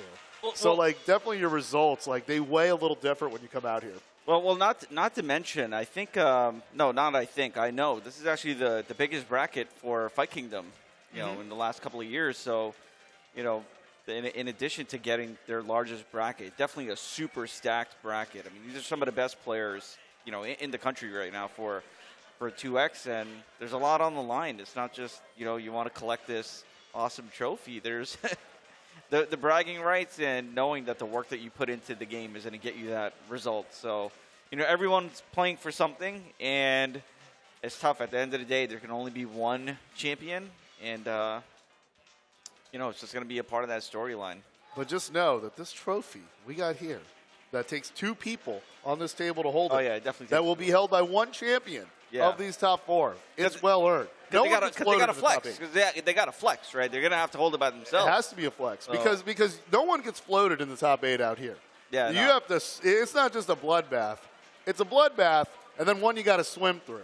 I thought you were going to go the Pennywise direction with the float and then the blood. You know, everything floats down here. Yeah, that's kind of the direction I saw it going. But yeah, no, I feel you on that. That's actually the first time I've ever made a Stephen King reference on stream. Well, and I've referenced a lot. I've referenced a lot of things out there, you know. We got ourselves a little. We got Zaffo up there testing the buttons there. See, I love that, man. The guy, but he's now like, this is my tournament. I'm going to make sure this cabinet runs correctly. Zaffo with the Killer Parappa the Rapper cosplay. And the Air Jordan 5s. Yep. Sneaker game on point, fellas. You see, last night when he was hosting The Fight Is Right, he always wears the Sean Kemp Reebok. Oh, I saw that. Yeah, the Kamikaze. I saw that. Yeah. Ah, you gotta know your sneaker lore.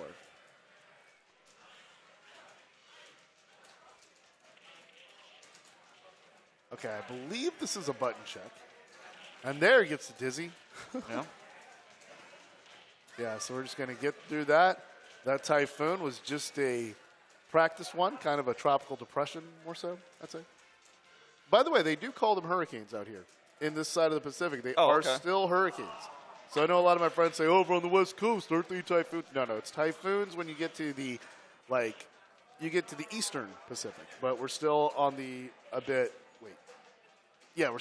we're on the Western Pacific. So the Western Pacific still has its own hurricane season. And it has a very unique set of names, if you look it up. Like kind of the more mainstream normal names you'd give your kids are on the East Coast. But then since the West Coast ones, they don't really hit anywhere unless they have a long lifespan. Once in a while they'll hit Hawaii here and there. But they get like the weird names as well. I had no idea about any of this weather lore. And I'm from South Florida. I'm obsessed with her. And see, now I got to lab that. Yeah. I got to go, I got to open up one of them textbooks. Those things. All right, here we go. I think we're good to go. I think we're ready to start there, yeah. All right. They just jumped into it. Oh, they're already taking a chunk of change there. I love it. And wait, again, getting that cross up, the same thing. And then there he goes, gets the handshake to get himself an omelet, able to get the double palm close standing fierce in between those lightning legs, and it gets the job done for NKI. I think we got to switch the names, though. I know NKI is up 1-0, but I think... Yeah, we're good. We're good. Back in action. Names have been switched. The crew here has been absolutely fantastic and on point. Nice cross-up condor dive, by the way. Let's see if we can loop for the victory. Yeah, there nice people's elbow drop. That was preemptive, too. He held up toward and knew the spinning bird kick was coming. Hit him with the people's elbow. Right in the eye of the storm there. So maybe he's jumping the distance from the Eastern Pacific, but still getting some of those typhoons throwing down. Whether you call it a typhoon, monsoon, Mook will spell your doom. Now he's got that 720 on deck. That's why NKI's got, I got to push back. I got to keep you between the whalers and the dancers here. Well, don't come on this side of the slap base. 0 Vita. All right. Mook again, the comeback king. Now they're saying in the chat, 2-0 is nothing against this guy. Kind of wishes LeBron James had a teammate like that. You know, any single time he's down 3-1, he's going to take it. Nice condor dive there. All right, oh, jump the 720 again. Got the tomahawk buster. Throwing him down. Oh, through that pressure again. Chun-Li gets her own throw in there. And then it comes closer to getting that no SBK for you, but hit too many buttons and gets 6 hits of the Hoyoki set to push him back. NKI, the unstoppable train here. Oh no, and I think just missed the diagonal input there. I'm pretty sure that's supposed to be a tomahawk buster on the Senretsu. Nice. Yeah, those 360s on deck, immediately takes to the sky, but good read, the wherewithal and situational awareness of where to take it in the skies. Luke is an unstoppable storm as he just continues to just close the distance back each time. All right, defensive throw there for NKI. Got the trade a little too far for a mix-up there. Nice defense for NKI, but we got to deal with the mix-up here. Low strong. And we saw that hold was very problematic against Jack Tio. It kind of set the tone and the stage for his comeback against the Cammy. And Mook gets that condor dive just in the right place to go up 2-1. I think Mook's got some of the best condor dives I've ever seen on a THawk. Yeah, I mean, he does condor dives at these weird angles where it actually tags. It's like an anti-air, an air-to-air condor dive. You don't see that every day. Yeah, the utility of it, whether to use it from the short distance or to take from the peak of the jump. But also, I like the slow approach here. Just continuing to keep NKI over by the Whalers. NKI was about to hit that combo 3 times in a row. Nice. There we go, pushes back and then gets those lightning legs to repeat. That connects, gets a tag in there. Yeah, chasing the fireball on the landing there. But Mook not discouraged. Trying to chase down with a stand roundhouse there. Neutral jump to keep the slow-moving fireball on the screen and trap Chun-Li in the corner. It's a trade, he's still standing. Mook still standing. It's match point. What a maneuver with that incredible trade taken to the skies. Mook can close the distance here in the winner's final. Again, all it takes just a few 360s, just a few. Nice trade. Oh, again, stopping the spinning bird kick. SPK, 0 rotation there. As Mook coming close, and SPD can close it out. Nice, NKI sways the momentum a little bit with those sweeps. Yeah, we saw those medium kicks out. Helped out Jack Tio to establish a 2-0 lead here, and NKI is going to fight at least another round here as he pushes it forward here. Wow. I want to tie this up. I know the crowd wants to see this go to the 5th fight. Able to escape, but unfortunately finds himself in the corner. Nice condor dive again. NKI, man, such good defense here. Oh, that Stand Fierce. We saw earlier how that Stand Fierce was really good at giving the business in the first round that we saw against 1984 that we saw, and now it's tied 2-2. Yeah, it's just giving a peace sign to the crowd, like, love y'all, 2-2. That's what he did, yeah.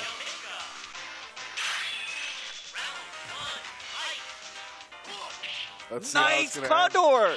I mean, as great as NKI has played, this fight has gone in the same place every time. And this time he's seeing Reapers. That's going to give a lot of time to get that extra hit on the lightning legs. He got the additional stun value to get there, and then that moves NKI closer to match point, but that's not going to stop Mook. To move it to grands? Come hell or high water here. Still going to take, it may be 99 seconds, but NKI has got to move a mountain to get this match point here. Too far for that combo that time. Oh, the normal throw. Yeah, lightning legs with the whip here. It's very close here with the life lead on both sides. Nice escape with Senretsu, but Mook on the prowl. Yeah, Mook's still chasing there. Low strong was nice. Yeah, that crouching fierce. We see him selectively use that button in the right situations. This time it trades, and we're going to a final round. All right, game 5, round 3 action here. Come on, Fight Kingdom, get hyped for this one. 99 seconds going to decide between this back and forth battle. To get into grand finals here. Got the condor. Yeah, nice. the lightning legs. Tom trying to escape in there, but the Tensho kicks, gets the reversal frame. great reversal, contesting that lack of a safe jump that one time. Yeah, now we're moving to the left side of the screen. This is unfamiliar territory. And he got, oh, wow, able to connect with the super. No. Still got something on deck. Connect from the other one. And Mook takes it in this back and forth winners final classic. Oh, man. Mook advances to the grand finals. And just what we saw in that last round, finally NKI was escaping out of the corner. He gets into unfamiliar territory, not just going from the band over to the bar at the reception. You thought even where he got that anti-air with the close standing medium kick in there, but Mook was able to get a pair of SPDs to punch his ticket. What a winner's final, man. Threw in a pair and, take that tier list and throw it out the window, Mook says. Moving into grand final, that's going to be... Yeah, I mean, he's going to be sitting there waiting for either Bucktooth, STP 1984, or NKI. Yeah, we still have 4 players here to decide who's going to get this amazing piece of hardware at it. Yeah, he's able to get those clutch SPDs to get it. And help me pick it up real quick. There you go. Look at that. There you go. Look at that. Butte. I love the font here, too. It's so on brand. It's so on brand out here. Yeah, I'm repping too. I'm out here. Hey, there you go. I'm out here. Yeah, you got the flannel in there. That's how you represent it. Yeah. And we're matching. We got the color coordination going on here as well. So, I do love the Fight Kingdom merch as well. You see some people out here wearing shirts from the previous years as well. They've been awesome. So shout out to the design team and branding. I mean, I love the way they get this vintage feel to the tournament, like the posters that look like a VHS cover. Yeah, there's a lot of cool stuff I want to pick up from here when I get time. I'm so lucky I nabbed the last one of these. Got super lucky on that. So here we're going to go into the losers semifinals. Yeah. Someone's going to go home here. I believe this is going to be Bucktooth against STI 1984, who had that amazing match against a convincing, decisive 3-0 against James Walton. And to have that dominant performance against a Shoto, he gets rewarded with another match against a Shoto. All right, looks like they're in there. It's going to be S-Ken from STP, Bucktooth with the Roo. Oh, good counter. Seen that cross up there with that close standing stand. Fears and then gets the throw. Now, I got to drop a little bit of lore. That top spin right there, that juice kick, Bucktooth's been doing that since CVS 2. Watch the ghetto Ken tutorial. That's where I learned how to juice kick, actually. Showing he can still do it even in 2X. All right, Double Dragon, good movie. Was it? Hey, man, I like Robert Patrick, all right? I used to watch the cartoon. Fair enough. Right. Light DP in the face. Works like a dive kick for those of you who don't know about Super Turbo. Oh, got the stun. Stare. Got the stun. The stars gives him just enough of the distance to bring it home with the Shinku Hadouken to score the first point. Quick game one. And I love that Bucktooth has been getting so many crouching medium kick, red Huddo, fire Huddo. Oh, look, keep it in super basic. He's got other characters in his pocket, just as we saw that old Ken come out the pocket and do work on James Walton. We got him going with the old Sagat. I got to throw in a reference for you. We got the Knicks. Sagat. Yeah, no, Stan Fierce has range. Got to watch out. He's got that low projectile. It hits low, for those of you who don't know, and it'll cut your legs off, even if you have good walk speed crossing. Look at how deep he got that low medium kick, though. Not sure you, and that's it. 55? No, not quite. Side. Check and mate. You can feel it deep in the scar of the Tiger. This is another classic American match. If you watch old school footage from California, this was the match that you saw all the time. Big ups to Evil Hall of Famers, Alex Valle and John Choi. But Rue Sagat. I love that light Tatsu.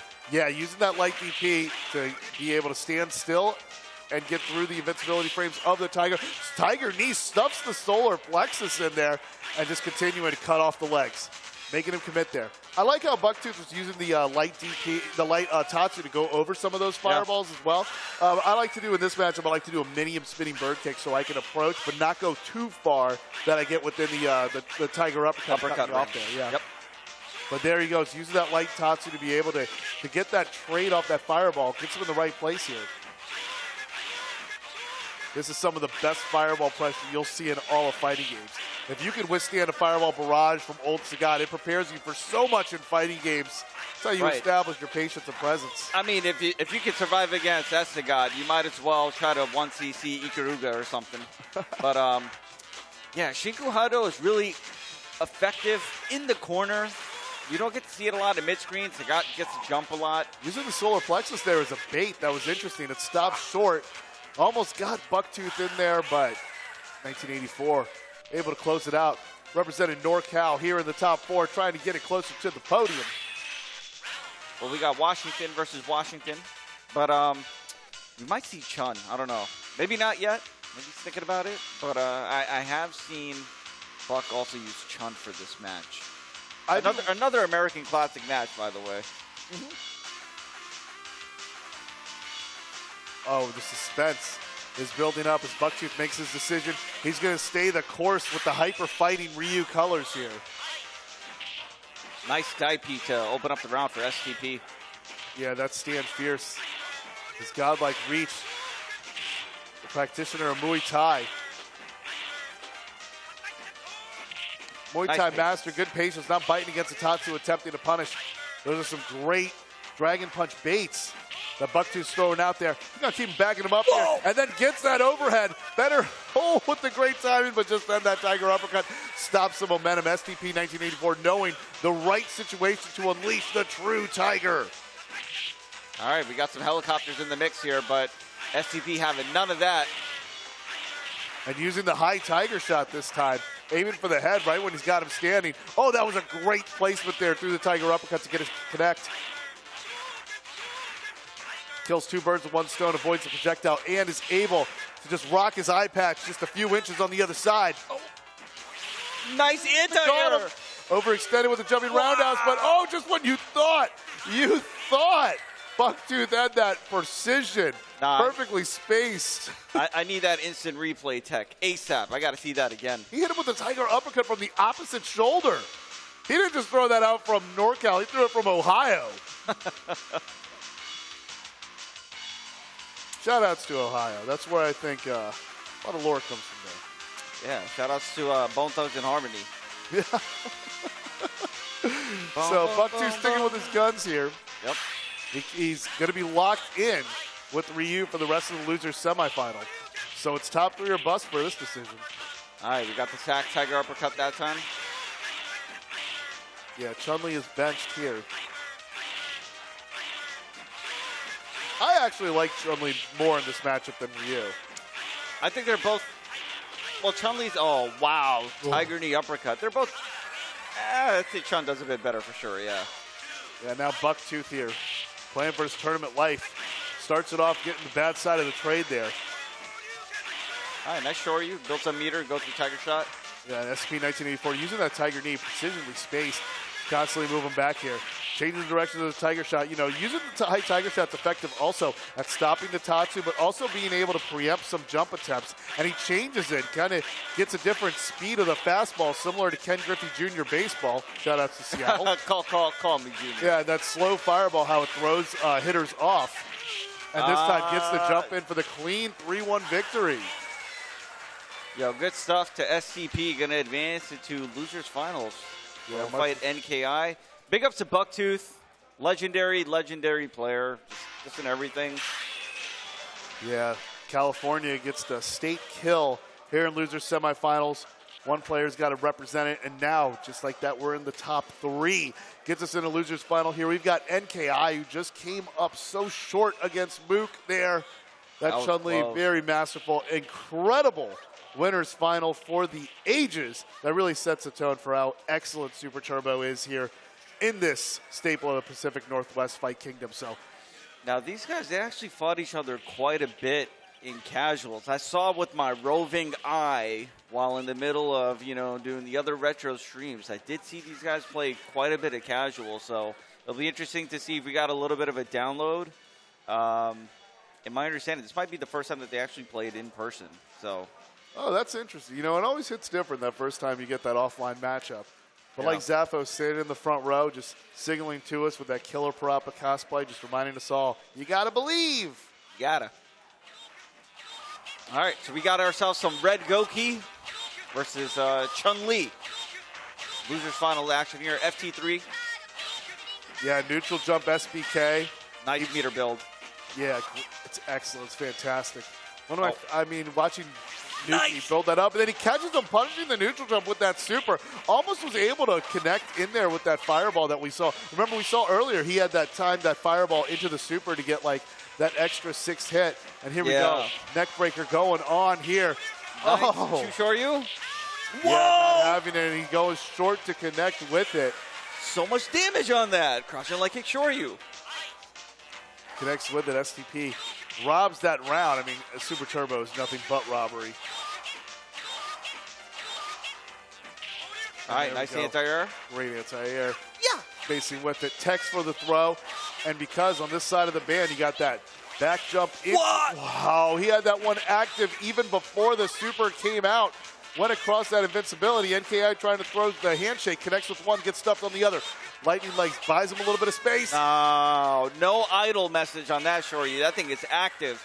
You can leave your computer, and it's going to show that you're working. That Shoryu was out the entire time. Blowing up the Senretsu. That's one game now for STP. It's always great when you have something that keeps the green light on Microsoft Teams. Yeah, that's what I'm saying. That's because Shoryu right there. The green light's always on. Always active, never away. Wow, what a combo there.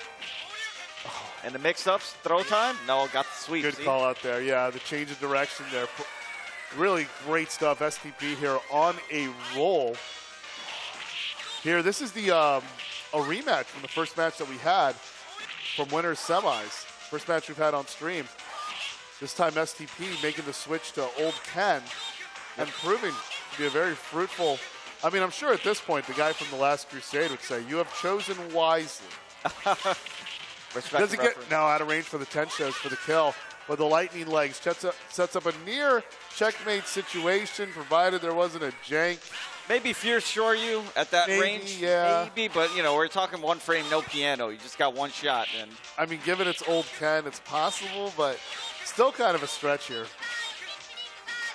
Yeah, he has to approach after those two jump SBKs, build a world of meter here. And now he hooks in on deck. I love the meter build there for NKI, but oh, we got a chance to use it. Had to do it, yeah, to avoid the chip. Nice read. Nothing to lose. 55. Throw. What a read. Oh, that one really does some mental damage there to STP. You could see him shaking his head, stroking his beard there like, oh, you know. You could tell this experience in the matchup, but it always hits different once it gets offline.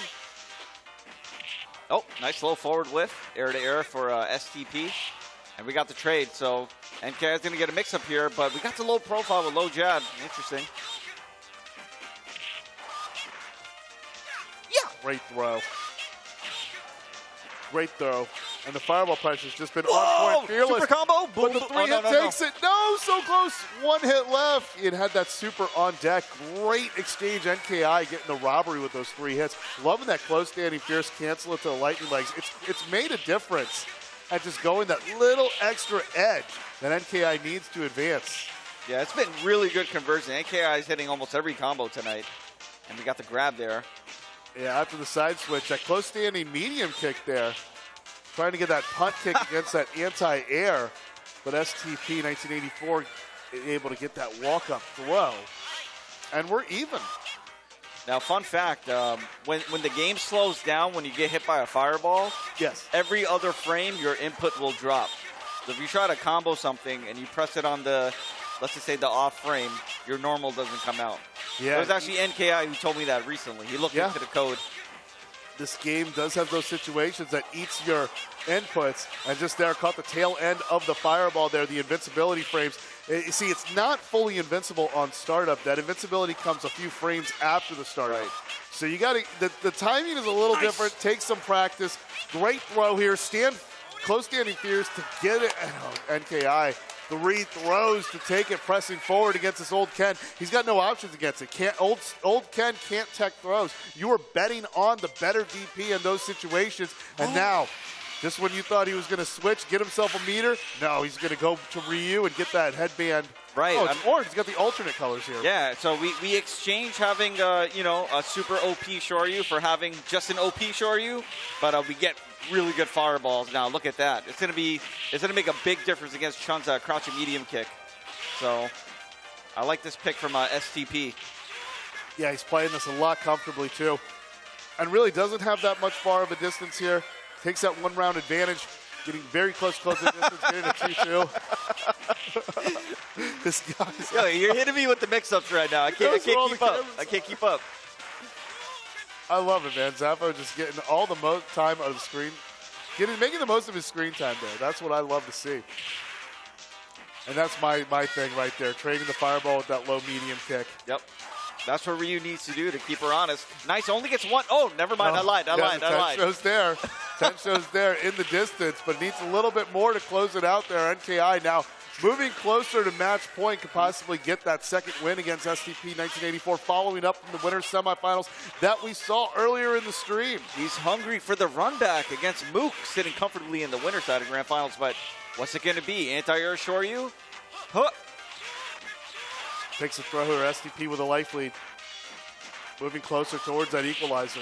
Big jump. Did you see that, Hado? How he just blew up the crouching medium kick from Chun. Whoa! Oh, he changed directions with it! And the walk-up throw, got the OS. Doesn't, but able to move back. NKI takes it, and that ends an incredible run from STP 1984. I mean, that change of direction on the super, it's a charge input.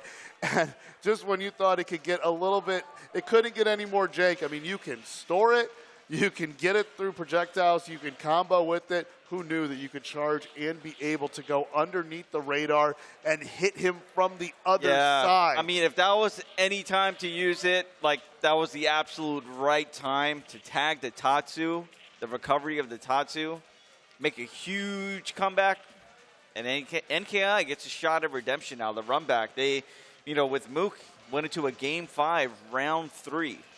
So they went the absolute distance. Mook is going to be a little bit more comfortable here. We're on the winner side. Yeah. And, so Mook, no stranger to comebacks. And just then, I mean, exactly as you say it, like, it was so close, down to the wire at the finish, that really all it took was just one exchange, one typhoon, or one missed input, that the winner's side of this matchup could easily have gone either way. And kind of interesting. But now you have to reset the bracket against the comeback king. And good luck with that. I mean, so you got to climb 2 mountains now, and we've seen how thin the air gets when you get on the summit of the first one. Yeah, Mook is just super resilient, right? Like, going 0-2 with, on paper, unless you count some of the obscure S characters, the worst character in the game. But here's why I say THawk is actually the worst character. Even if it's a S Blanca or old Blanca or old Cammy, those characters still beat Hawk. Yeah. And those characters are supposed to be like so bad that they don't even get ranked on tier lists. That's how bad this character is. But, Mook makes him work, right? But like, what would it do for setups. the lore? What would it do for the lore with the names and the talent that we have in this bracket, that we see the potential of a THawk coming out on top? Because he has to lose twice to prevent that from happening.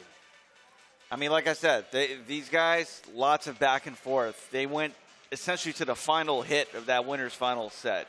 And, yeah, I mean, it was definitely looking like it was going to be NKI's way. He was punching the ticket there, how he was finally able to escape the corner and then getting some of the lightning legs to do work. But here we go, Grand Finals, Fight Kingdom Super Turbo.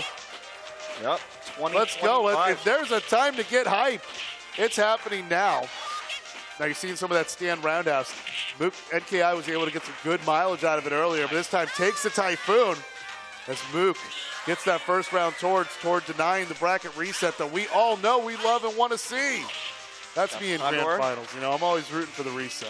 Well, yeah, sometimes you got to root for the Gachize as well. If you know, you know. Oh, great counter. Situational awareness against the SPK. Getting that stand fierce to throw out that slash, denying it from happening. And then just those slow fireballs with those hops. He almost ran into that fireball. Would not have surprised me. And that angled condor dive there, taking out the anti-air from NKR. That's a quick game 1. Yeah, it seems like Mook has that momentum. Like he's playing like he's been down 2-0. And then like it's comeback fashion. He's able to it looks like he's able to go quicker to those reads and continue that momentum. Low strong. That SBK again to deny the Typhoon mix-up, but it's inevitable. Nice. And we might get a setup here. Yeah, that's perfect. Mook here putting on a clinic. How about that? The THawk tribe rise up. You're seeing the bottom tier. Now getting closer to the top as that Condor dive hits below the belt. More Typhoons. I think that's the 6th one we've seen so far. Nice. And then a pair of Crouching Fierces each time. Yeah, the crouching medium punch. Yeah, the crouching strong. Really good to go underneath the spinning bird kick. Is that 2-0? Yeah, and that's 2-0 already. Mook in quick fashion. We're going to get up and have Zappa look at the machine here for a moment. Going to make sure we come correct here in grand finals. Those are some beautiful machines, I must say so myself. Love those. Those are the Astro City Candy Cabs, as authentic as they get. The new nets, the new net cities. Yeah, and they've been modded recently to include that USB input. So we've seen some players going leverless or playing pad here. I mean, if that's your thing, go on and do it. I mean, I love the cabs, though. I feel like I can play harder on them. And it's the perfect height. It is, yes. It's the perfect height. It is, and I mean, this is my bias. I'm a kid raised in the arcade, but I'm blessed that we have like these, and it's great because the way the buttons are laid out and everything. Yep. Yeah. I mean, on paper, too, this is probably one of T-Hawk's worst matchups. Well, no, again, so what I was saying is, you know, a lot of Chuns don't actually like this matchup because T-Hawk does get loop opportunities. So it's quite interesting. As good as Chun is and as weak as T-Hawk can be, he does have options. He does get setups. And 2 Typhoons later, it's tournament point for Mook. We've seen him do in comeback fashion, but now we're seeing him get that domination. He's reading the response, reading the 10 shows and the SBK to avoid the vortex here, but NKI continuing to go in those options. But that low strong doing it, dodges the super here. 1 pixel away from the trophy, and with the trade. Mook. Gonna take the tournament. Fight Kingdom, Super Street Fighter 2X champion. Coming out from Southern California. Big ups to NKI as well. We had a California Grand Finals. Yeah, we got a lot of the West Coast finals out here pitching a storm. But Mook, whether he came in comeback fashion or he came with that 3-0 sweep, he was able to get this closeout. And I mean, against some of a lot of the Shotos, just Chun-Li put on display. Even a great Cammy that we saw from Jack Tio. It didn't matter. Mook was able to claim the distance here in a very stacked Super Turbo performance, and as you mentioned, Riz, the highest number of attendance that we've had in Super Turbo. And now he gets to bring home some good hardware over in SoCal that increases his credibility and brings the Super Turbo Championship right to the heart of where Super Turbo began in the United States. It's back home at SoCal. And I really love that the players they came out from all over. We got to see a good variety of characters as well. You know, lots of character specialists, loyalists. They have their techniques. You know, some of them are multi-game players as well. And, you know, they put on a show. I'm really excited that we were able to see, you know, Mook in particular traveling out to more tournaments this year and, you know, getting himself a first place. That's super exciting. I'm happy. I'm happy for the American 2X storyline, right? And it's a good day. He saved the best for the grand finals as well. Because you see, when he got there, and he had the advantage of having that extra set if NKI was able to run it back that we saw earlier, but really able to just continue to just press on, how he called out the attempts of the SBK and the 10 shows every single time. So there he's hitting the negative edge Typhoon. So off the stand jab, you're essentially spinning from up to toward, and then you're button releasing. So if they do a reversal, you get nothing. Right. And spinning bird kick comes out, you just whoosh, crouching medium punch. And so each time, so Mook's set play was just there. His execution was there. And NKI was not able to keep him out long enough. You know, the first set that they played in Winners Finals, NKI had some haymaker combos, tagging the Condor dives. But, yeah, I'm going on record right now. I'm going on record. I think Mook's got the best Condor dives that I've seen from THawk.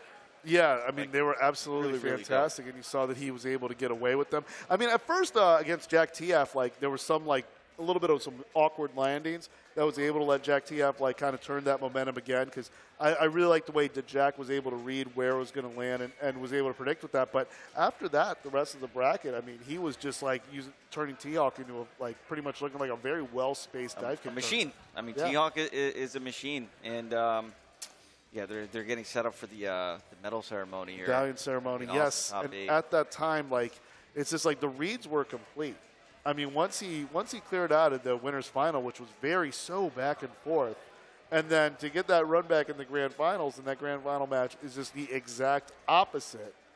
Yeah, very, very polarizing. But that's what happens when Hawk is able to get in and run that well-oiled machine. You know, you get the results. It's not easy. Mook put in lots of hours, and he will continue to put in lots of hours, you know, owning his craft, because that's what you got to do to make the character work. For sure. And the execution on display throughout all of the top 8 bracket just created a lot of situations that really pushed like the RNG elements of this. I think my favorite, some of the time overs were really my favorite part of this top 8. Like notably, especially where Jack Tio was able to get that round off of Mook with the by the second spike of the 720 Typhoon, right? Just missing it in that clock, and then who's still standing there, and then all the rounds it just came down to that magic pixel with 10 seconds left, and just the exchanges that happened. It's like I kind of wish this tournament wasn't just first to 3; it could have been first to 5.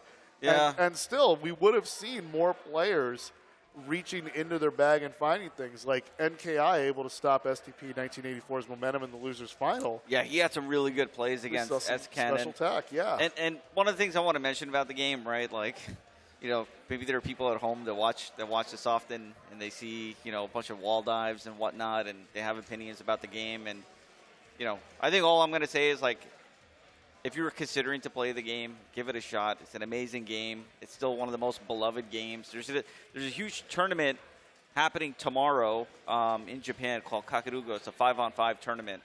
Yes. I've seen that in previous installations. It's a fantastic one to throw out there. So, yeah, it's fantastic to see it. And I also want to what I love about Super Turbo is it made me a better player execution-wise.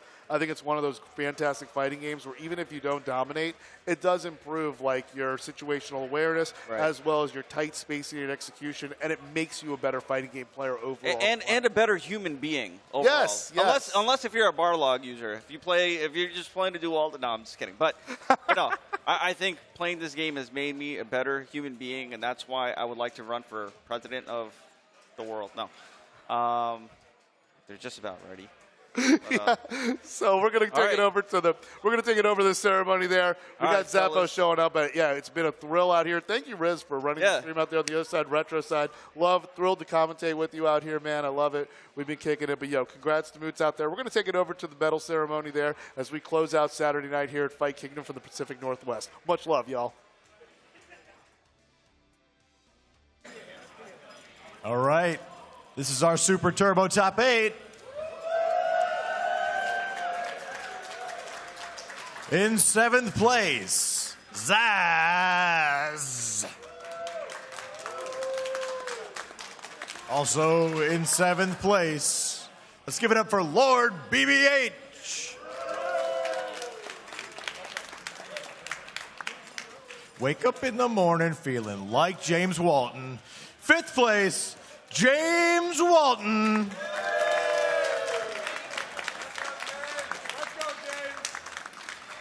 Also in 5th place, Jack Tio.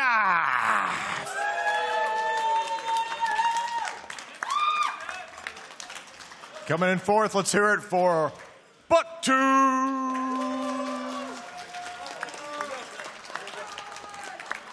And in 3rd place, STP 1984.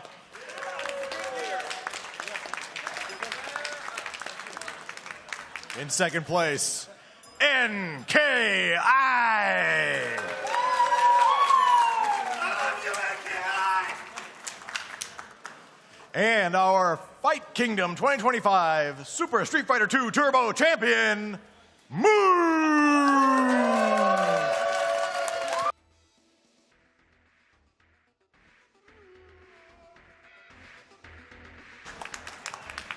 Let's give it up one more time for our Super Turbo Top 8.